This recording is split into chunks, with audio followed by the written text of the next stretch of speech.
A scream shredded the night at Hollow Creek, but no one heard it save the owls. By dawn, 13-year-old Margaret Whitcomb had vanished from her bedroom, leaving behind a thin line of candle wax and the faintest trace of blood, like a punctuation mark of warning etched into the floorboards. Her mother whispered to herself, "The ritual, it's begun," though none in town understood what she meant. Hollow Creek was a town built on quiet facades, white clapboard houses with dark, gaping attics, a church whose steeple pierced the fog, and a cemetery whose stones seemed to lean in. Listening, Margaret's disappearance was only the latest thread in a tapestry of secrets so tightly woven that even the air itself seemed to carry a muted dread. For decades, families here had murmured of the cleansing, an archaic punishment said to descend from an age older than America itself, whispered to have crossed oceans with the first settlers. It was never spoken aloud, yet its shadow lingered in the corners of orphanages, in the cracked plaster of seminaries, in the silent nods between neighbors. As the townsfolk gathered under the lantern light, their faces pale, hands twitching nervously at hems and sleeves, they felt a tension like invisible chains tightening around their collective conscience. Something ancient had awoken, something hungry, meticulous, and merciless, and Hollow Creek, with all its hymns and polite smiles, would never be the same. Margaret's diary lay open on her desk, pages fluttering in the wind, as if eager to reveal what she had seen. The first words scrawled there hinted at horror beyond imagining, a secret that would consume the very soul of the town. The Whitcomb house had long been a repository of whispered horrors. Behind its polished doors and lace curtains, generations of women had vanished, their absences explained away with feigned illnesses or tragic accidents. Margaret's mother, Eleanor, clutched the edges of the wallpaper as though it might anchor her to sanity. The townsfolk murmured about the old ways, ancient punishments brought across the sea by those who believed sin could be exorcised from the flesh. Hollow Creek, built atop marshes and hidden waterways, seemed to trap these rituals in its midst, ensuring no one escaped the judgment of generations past.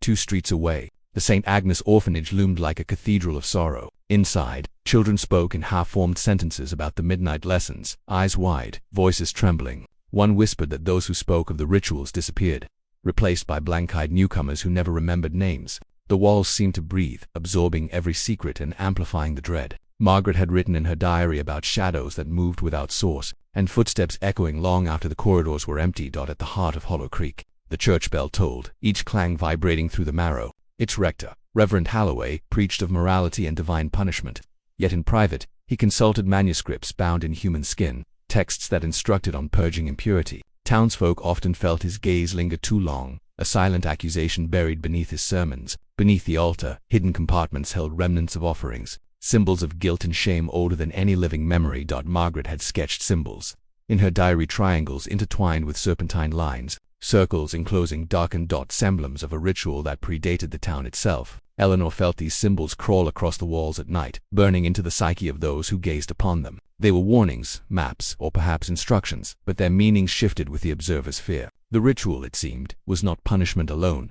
it was transformation, a reclamation of the soul for forces unknown. Seminaries along the outskirts held grim corridors where theology met terror. Young men and women were trained not just in scripture but in the discipline of silence. Records indicated disappearances. Students never returned home, yet their absence was never questioned. Marginalia in ancient tomes described rituals of purification strikingly similar to what Margaret had witnessed in her dreams. Hollow Creek had become a repository for those who claimed to walk the line between piety and atrocity. The boundary indistinguishable once crossed. Whispers among Hollow Creek's matriarchs spoke of the Adulteress Ritual, a punishment allegedly drawn from Egyptian precedent, preserved in secret for centuries. Women accused of indiscretion, real or imagined, were taken under cover of night, subjected to ceremonies blending isolation, psychological torment, and symbolic cleansing. Their families were coerced into complicity, a cycle ensuring that shame never faded, only multiplied. Margaret had sensed it coming, her dreams full of shadowed corridors and whispered names. In the dim candlelight, Eleanor read Margaret's diary aloud. The words trembled on the page.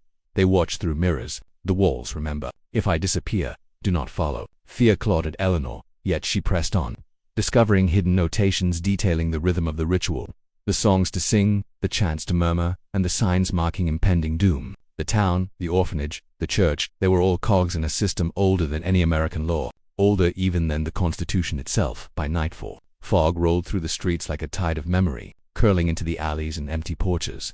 Shadows elongated unnaturally, and the wind carried voices, some pleading, some whispering secrets no living person could comprehend. Margaret's absence was now a heartbeat in the town's collective psyche. Eleanor wandered the streets, following a trail of symbols etched into trees, fences, and lampposts, each a signpost to the ritual's culmination. In the old church basement, A circle was drawn, etched in chalk over decades of accumulated grime. Candles flickered, casting monstrous silhouettes against the walls. Eleanor understood. The ritual had not ended with Margaret's disappearance. It had merely begun. She felt eyes upon her, not human, not divine, but something in between, entities drawn to transgression, delighting in fear, and collecting compliance as currency. Every breath Eleanor took was punctuated by the certainty that the ritual demanded a sacrifice. The town's archives revealed letters and ledgers, meticulously documenting who vanished, who bore witness, who spoke too freely. Many names matched symbols in Margaret's diary. Eleanor uncovered evidence of a secret society spanning Hollow Creek's history, guiding the ritual's timing,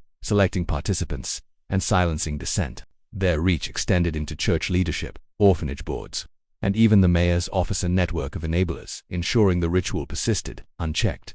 Doors rattled as shadows moved with purpose. Eleanor heard children giggling from empty rooms, then screaming in synchrony with the wind. Figures appeared at windows human-shaped, yet impossibly elongated.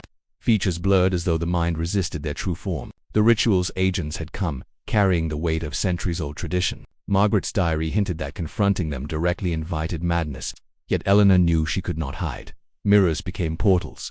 Eleanor glimpsed herself aging decades in moments, her expression twisted in recognition of sins not her own. In each reflection, Margaret appeared, pleading silently, guiding her toward forbidden knowledge. Faces of previous victims appeared as well, their eyes accusing, terrified, and resigned. Each reflection replayed parts of the ritual, emphasizing psychological terror over physical harm, punishment far crueler than any law could meet.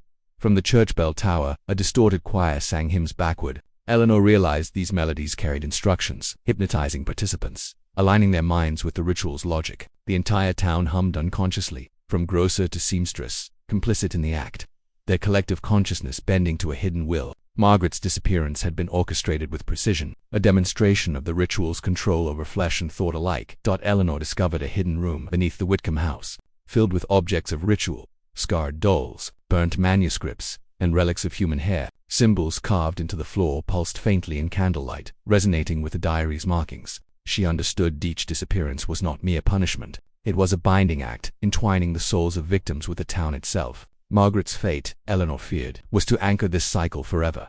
Eleanor faced the circle in the church basement, reciting passages Margaret had written. The air thickened, pulsing with heat and sound, as if the town itself inhaled in anticipation. Shadows convulsed around her, writhing, whispering demands. Eleanor's mind teetered between comprehension and madness. The ritual sought obedience, but she sought truth. The difference would determine who survived. The ritual required a choice: speak and unleash the town's wrath, or remain silent and endure. Eleanor realized that Margaret's diary had been a key, a warning, and a lure. She confronted the truth. The ritual thrived not on physical torment alone, but on the suppression of knowledge, the collective denial of unspeakable acts. To survive, one must accept the horror, internalize it, and become a custodian of the secret. Eleanor returned to the attic where Margaret had vanished. There, a small chest contained a final letter, folded with meticulous care. Margaret wrote that understanding the ritual required sacrifice, but also courage to acknowledge evil, bear witness, and record the truth without acting as its pawn. Eleanor cried, realizing the burden she now carried: to remember, to document, to prevent erasure of history itself. Hollow Creek breathed as if alive, walls stretching, shadows shifting. The town's innocence was a veneer. Beneath it flowed the ritual's pulse. Eleanor sensed the cycle would continue unless the memory of Margaret's sacrifice endured. Every street, church pew, and orphanage cat bore silent witness. The ritual's shadow was eternal, anchored not in law but in fear, obedience, and collective amnesia.